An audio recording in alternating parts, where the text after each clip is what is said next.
I think that was one of the biggest lessons it's one of the biggest lessons I've been learning this year and in total. It's like, let me stay in my lane of what I know and leave it to the experts and what they know to go ahead and guide me in the right direction.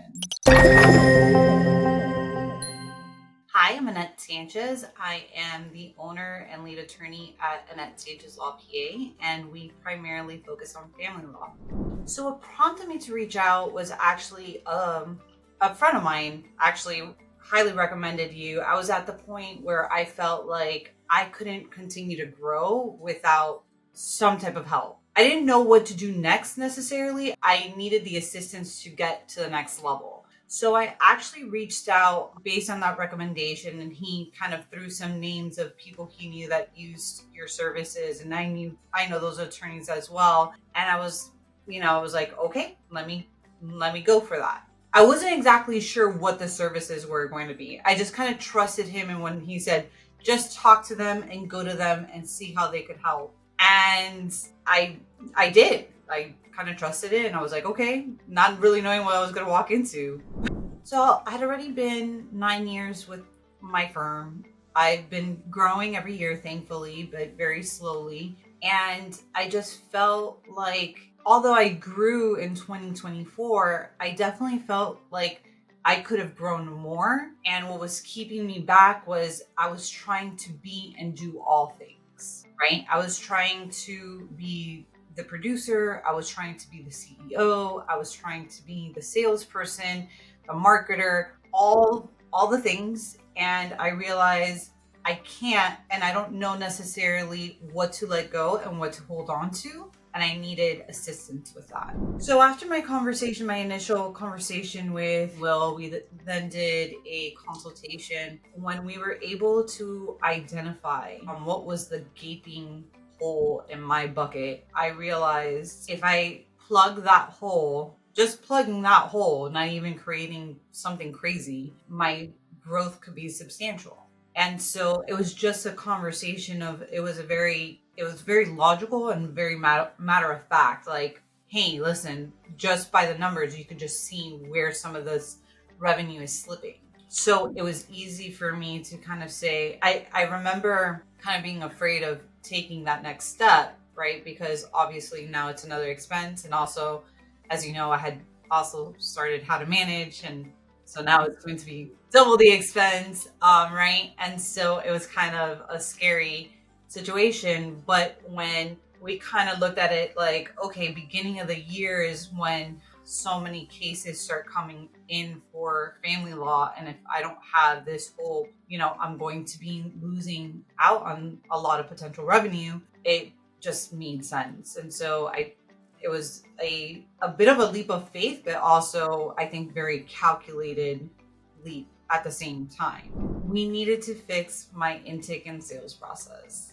That was the gaping hole in my bucket, because if we looked at the amount of leads that were coming in, I had a significant amount of leads coming in. That wasn't really the problem. It was that the leads were either not converting into a paid consultation, or the leads were not converting into an actual paid retainer, right? So the consultations weren't turning into a paid retainer. So we realized that's the gaping hole, really getting me in front of people so that I could explain what the services were was a big deal. I think the very first conversation we had was regarding sales, and how a lot of, they're of the opinion that a lot of times that's where firms are losing a lot of their revenue, is in their sales process and their intake process. It kind of just all resonated, and it was kind of like it was a big shining light as to, okay, everybody's kind of telling me the same thing. This is what you got to fix. I didn't do too much research, I would say, after that, only because I had to get going. I had to get moving, right? Like I felt the urge of like, I could hesitate and I could wait, and we could lose this opportunity to start the process during the Christmas break and then get it up and running by the time everybody starts getting back to work and out of the holidays.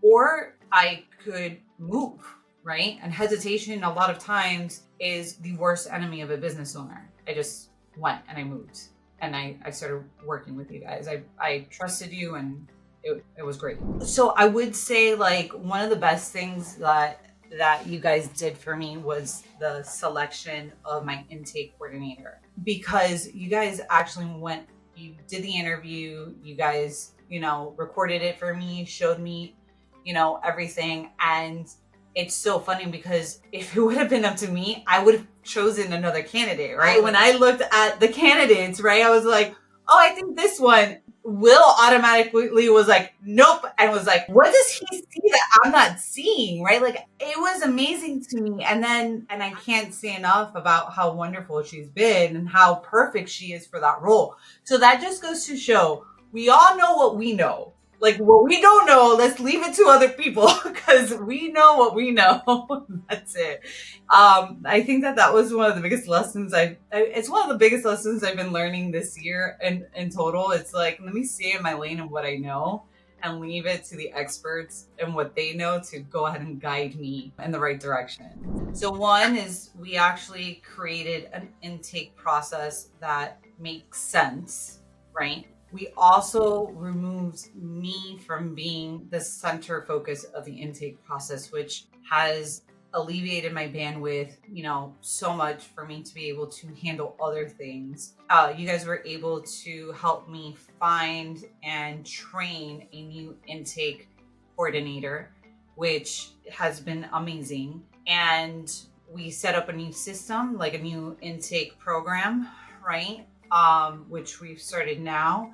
And we identified where are we kind of creating roadblocks for the clients to retain quickly.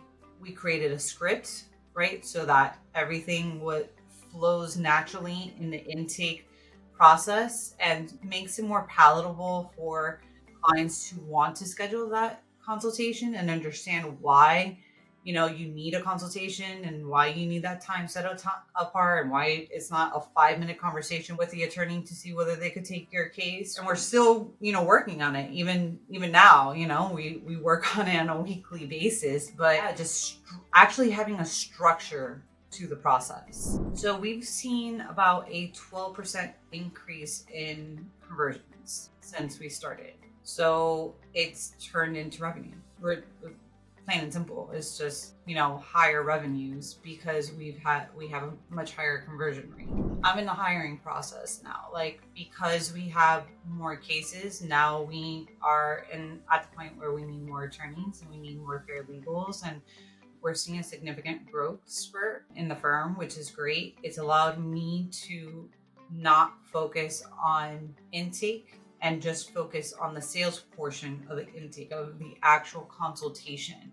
When I go to sit down for my consultation, I sit down 5 minutes beforehand and I have detailed notes about what the case is going to be like. I'm not going in cold. I'm prepared and ready to go. I'm ready to kind of anticipate what some of the things that the client is going to ask and what their needs are.